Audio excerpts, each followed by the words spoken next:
उत्तराखंड को देवों की भूमि कहा जाता है क्योंकि यहाँ कई सारे देवी देवता निवास करते हैं। उनमें से ही एक है गोलू देवता। उनके चमत्कारों के किस्से तो आप लोगों ने सुने होंगे। क्या कभी उनके बचपन की कहानी सुनी है?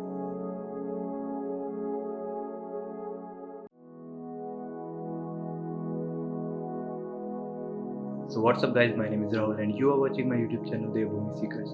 तो आज की हमारी स्टोरी होने वाली है उत्तराखंड के सबसे प्रसिद्ध जज या कहें कि न्याय के देवता गोलू देवता के बारे में। कैसे गोलू देवता का जन्म हुआ और वो कैसे देव के रूप में पूजे जाने लगे, उनके बचपन से लेके उनके देवता बनने का सफ़र इस स्टोरी में हम आपको बताएंगे। तो ये कहानी शुरू होती है कत्यूरी राजवंश के राजा झालूराय के शासनकाल।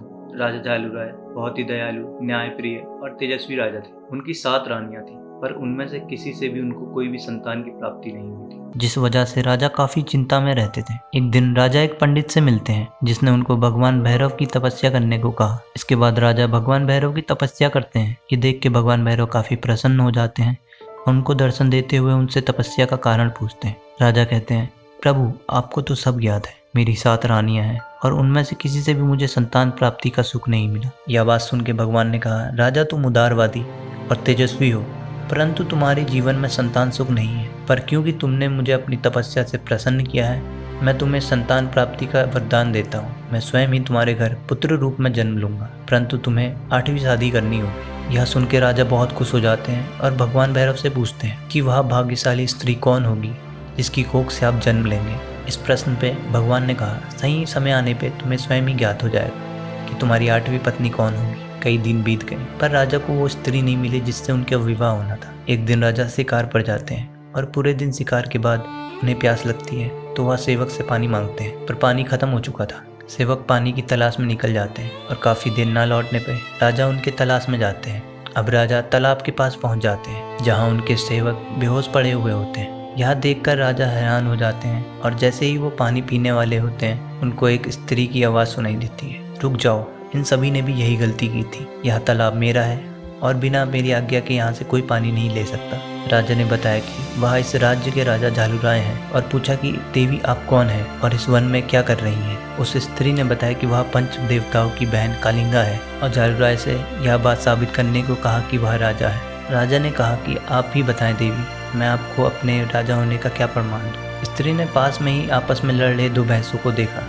और कहा कि आप इन दोनों को अलग कर सके तो मैं मान जाऊंगी कि आप ही राजा झालूराय हैं। राजा जाते हैं और उन भैंसों को अलग करने की कोशिश करते हैं, पर उनकी सारी कोशिश विफल हो जाती है। ये सब देख के कलिंगा स्वयं ही जाके उन भैंसों की लड़ाई शांत करवा देती है। ये सब देख के राजा बहुत प्रसन्न हो जाते हैं और कलिंगा को अपनी 8वीं पत्नी के रूप में देखने लगते हैं। फिर वह विवाह का प्रस्ताव लेके पंच देवताओं के पास जाते हैं। पंच देवता राजा झालूराय की महानता से पहले से ही प्रभावित होते हैं, इसलिए दोनों का विवाह करवा देते हैं। कुछ समय बाद रानी कलिंगा माँ बनने वाली होती है। यह देख के 7 रानियां रानी कलिंगा से जलने लगती हैं। 7 रानियां मिलके योजना बनाती हैं संतान को मार दिया जाए। 7 रानियां रानी कलिंगा से कहती हैं कि एक पंडित ने कहा है कि जन्म के वक्त अगर तुम अपनी संतान को देखोगी तो वह मर जाएगा। जन्म का दिन आ जाता है।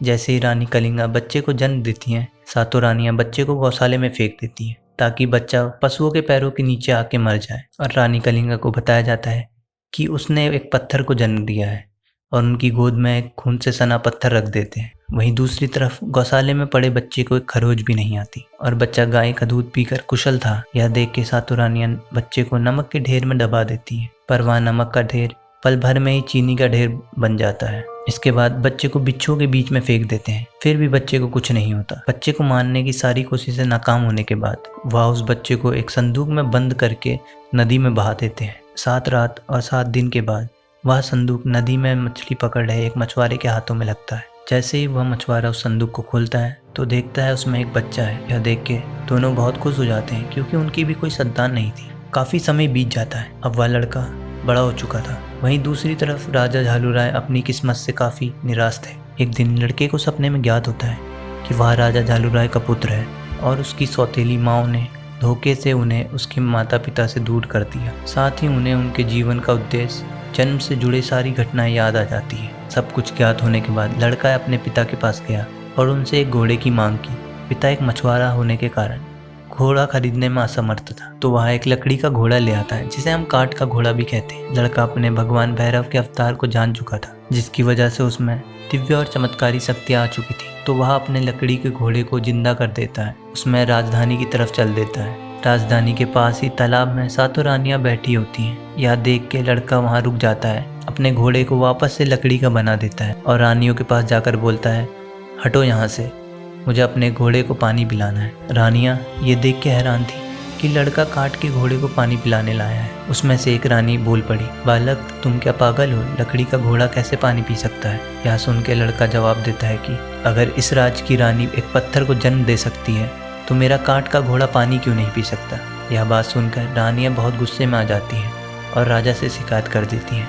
लड़के को पकड़ के राजा के समक्ष महल में लाया जाता है। राजा ने पूछा कि क्या तुमको पता भी है काठ का घोड़ा पानी नहीं पीता। इस पर लड़के ने जवाब दिया, राजन जब इस राज्य की रानी पत्थर को जन्म दे सकती है तो क्या मेरा काठ का घोड़ा पानी नहीं पी सकता। साथ ही लड़के ने बताया कि वही राजा का इकलौता संतान है जिसको 7 रानियों ने मिलकर मारने की कोशिश की थी। साथ ही भगवान भैरव और राजा के बीच हुई सारी बातें भी बताई जो सिर्फ राजा को पता थी। सब बातें सुन के राजा को लड़के की बातों पे यकीन हो चुका था कि वही उसकी संतान है। साथ ही क्रोधित होकर 7 रानियों को जेल में डाल देता है। 7 रानियां अपनी गलती की क्षमा मांगती हैं। बालक के कहने पे उनको माफ कर दिया जाता है। वक्त के साथ बालक बड़ा हो चुका था। राजा झालुराय के बाद उन्होंने राज्य का सारा भार संभाल लिया और अपने तुरंत न्याय देने के कारण उन्हें न्याय का देवता कहा जाने लगा। यही बालक आगे चल के गोलजू, गोलू देवता, बाला गोरिया और भी अन्य नामों से जाना जाता है।